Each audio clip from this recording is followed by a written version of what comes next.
First big interview of the morning. Jamie Dimon, Chairman and CEO of JPMorgan. Nice to see you, sir. Happy to be here. So you want to help us understand what happened in your mind between then and now? Yeah, basically nothing. Okay, right. Part of that storm clouds hit.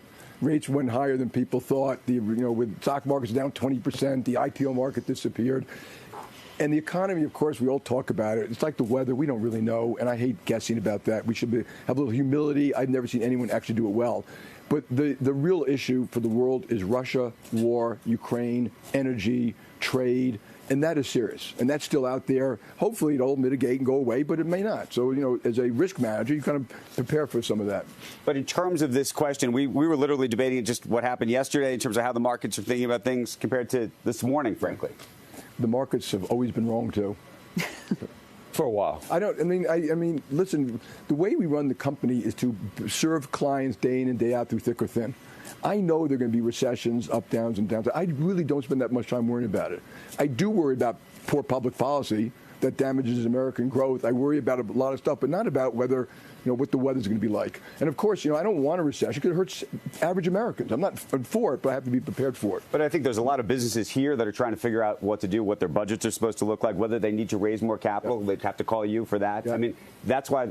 So what are you telling them? I think every business, any business, large or small, should prepare for a bunch of eventualities and then run the business to serve your clients.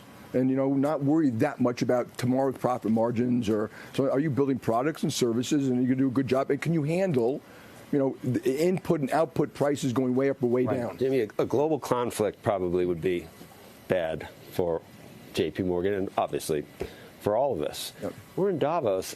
It's almost like the Russia problem, people almost have it on a back burner, like, oh, yeah, dictators are going to do what dictators are going to do. But we still have how many nuclear weapons? Russia still has how many nuclear weapons? We don't know whether that's a possibility. I agree with you. And for every panel on climate change, there isn't a panel on a nuclear holocaust. The only thing that matters for the future of the world is how this thing plays out.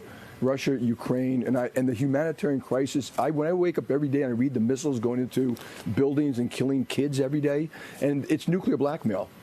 This is the most serious issue, and in my view, it could be an inflection point for the Western world 400 years. Like, do we get our act together to help win this war, help the Ukrainians, help rebuild Ukraine, and then negotiate proper trade relationship with China, manage... That's what I was going to say. Do you look at this That is the issue. That's not... The other stuff is the weather. You just talked about China. Do you look at... Some people have talked about this as a dress rehearsal for whatever our relationship is with China in the future. China, Americans have to understand that our GDP per person is $75,000. Theirs is 15. We have all the food, water, and energy we need. They import 11 million barrels a day. They've lifted up their society, but it's nothing like ours in terms of prosperity, growth, innovation. I want them to do well for their people. Right. I'm not against it. We have a competitive relationship. It does not need to be adversary. I think I'm very happy that we're talking to them now. And apparently, they say they're opening up. That's the message you hear everywhere in Davos. Is that a head fake? Is that real? And they have to. They have to for the long term. For themselves. They need to grow their economy, to lift up their people, to compete in the world out there. And so the warm up is it's a warm up to the extent that the Western world. We need to. Trade's not going to go away, and this whole decoupling notion is crazy. What it's going to be is restructuring.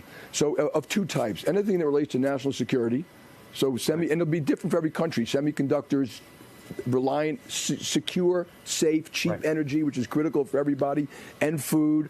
And then where we think there's unfair competition, that should be negotiated. And yes, of course, America, we should have done this sooner, but we didn't. So even